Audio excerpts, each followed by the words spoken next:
تعالیٰ کے مخلوق کے ساتھ شفقت سے پیش آئے، چاہے کتا ہی کیوں نہ ہو، چاہے بچھو ہی کیوں نہ ہو، اللہ تعالیٰ کے جو مخلوق ہیں ان کے ساتھ ہمدردی کرنا، محبت کرنا۔ یہی وجہ ہے صوفیہ نوربخشہ عالم اسلام میں انتہائی پرامن ایک فرقہ ہے، ایک عقیدہ ہے۔ آج تک ہماری تقریر میں کسی بھی مسلمان کی دل آزاری نہیں ہوئی، جبکہ کچھ لوگ ایک دوسرے پر اچھالتے ہیں۔ جو بھی کلمہ گو ہیں ہم ان تمام کو مسلمان مانتے ہیں، ان تمام کلمہ گو حضرات کو ہم اپنا بھائی تسلیم کرتے ہیں۔ ہم فرقہ بندی کی لعنت کو دور کرنے کی کوشش کرتے ہیں۔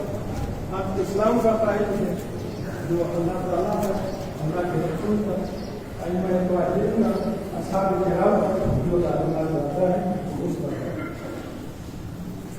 اور یہ کوئی مشکل نہیں ہے، بہت آسان ہے۔ اللہ سے رشتہ جوڑنے کے لیے یا اللہ ہو یا اللہ ہو یا اللہ قبولیت کرے، مختلف اسماء الحسنی قبولیت کر سکتے ہیں۔